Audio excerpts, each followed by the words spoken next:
Pak Haryadi katakan, bahwa semua potensi-potensi yang bisa merusak persatuan dan kesatuan umat Islam di Republik Indonesia ini harus segera diatasi. Termasuk kelompok yang tadi disebutkan, yaitu Syiah Rafidhah.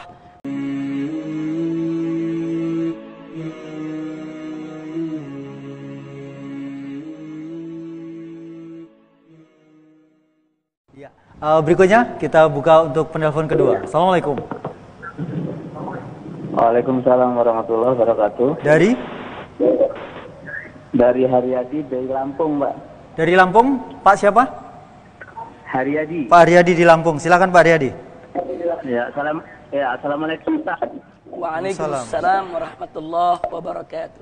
Ini kalau melihat dari gerakan PKI itu kan memang sangat berbahaya di lingkungan kita, bahkan di masyarakat di negara kita. Tetapi saya pikir ini ada yang sangat lebih berbahaya kalau kita lihat media-media Islam yang lain, yaitu pemahaman Syiah ini ya. Jadi setelah kita memang kita PKI itu cukup berbahaya dan sangat berbahaya, tetapi bahaya Syiah itu sungguh sangat berbahaya kalau kita lihat di negara-negara lain seperti Yaman, Iran, Suriah dan lain sebagainya, itu bahayanya sangat besar. Dan di Indonesia ini sangat mungkin bahkan ada media menyatakan sebentar lagi Syiah itu harus revolusi, gitu seperti itu. Jadi kami mohon kepada ustadz-ustadz ulama di Indonesia, ini kami mengharapkan setelah kita mempromosikan menolak komunis, kita juga mengharapkan untuk mempromosikan negara Syiah di Indonesia, karena sangat berbahaya dan mengerikan kalau kita lihat berita-berita di negara-negara lain. Saya kira itu saja. Jazakallahu khairan, mudah-mudahan bisa mencerahkan dan memahamkan masyarakat kita di lingkungan kita. Assalamualaikum warahmatullahi wabarakatuh. Waalaikumsalam warahmatullahi wabarakatuh.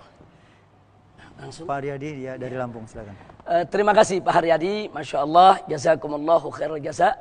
Saya sepakat dengan apa yang Pak Haryadi katakan, bahwa semua potensi-potensi yang bisa merusak persatuan dan kesatuan umat Islam di Republik Indonesia ini harus segera diatasi.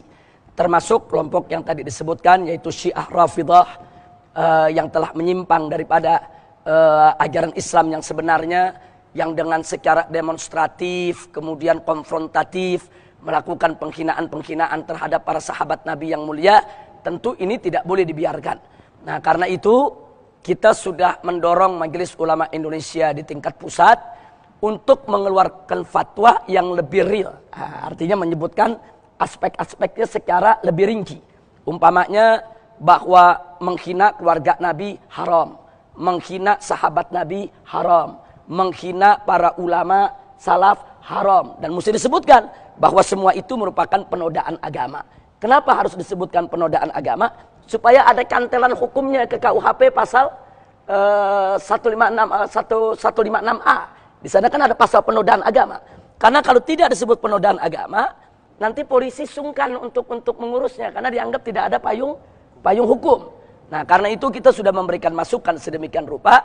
Insya Allah ke depan MUI akan bisa lebih tegas lagi.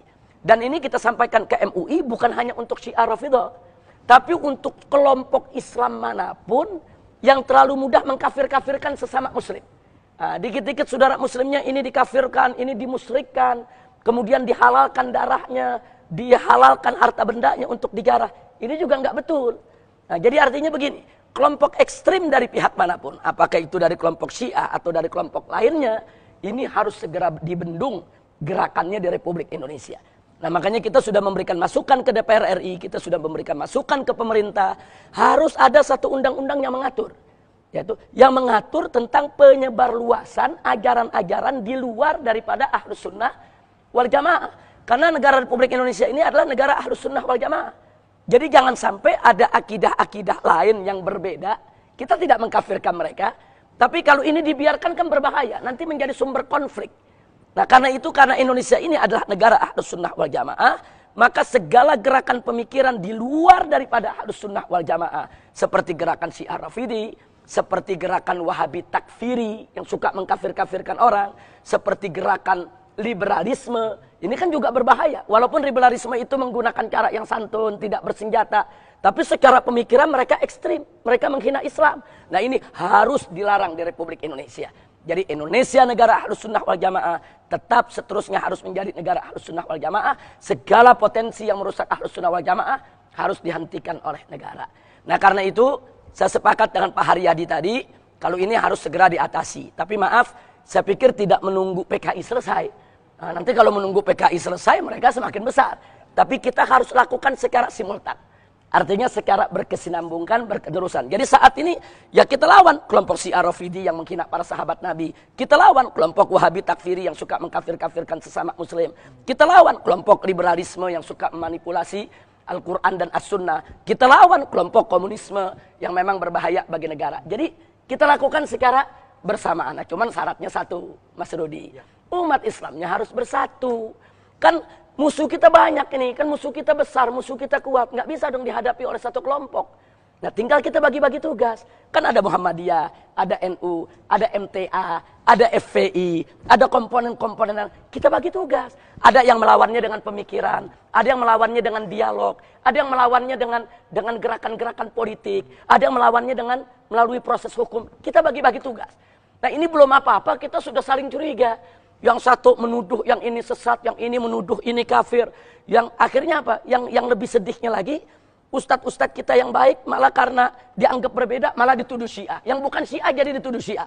Yang bukan Wahabi Takfiri dituduh Wahabi Takfiri. Yang bukan liberal dituduh sebagai liberal. Akhirnya kekuatan kita semakin melorot. Justru saudara kita akhirnya lari nggak mau gabung berjuang dengan kita. Nah saya pikir konsep ukhuwah Islamiyah ini harus kita perkuat. Karena musuh kita tidak main-main. Dan di belakang semua ini ada kekuatan Zionisme internasional. Yang ingin menghancurkan umat Islam. Umat Islam ini di mana-mana diadu. Sunni sama Syiah dibenturkan untuk perang. Sunni dengan Sunni perang. Syiah dengan Syiah perang. Yang tepuk tangan Israel. Yang tepuk tangan Yahudi. Sayang sekali peluru-peluru yang bertebaran di Syria. Peluru-peluru yang bertebaran di Irak. Kalau itu semua digunakan untuk menghantam Israel, luar biasa. Nah jadi saya pikir umat Islam harus bersatu untuk mengatasi semua kondisi tersebut.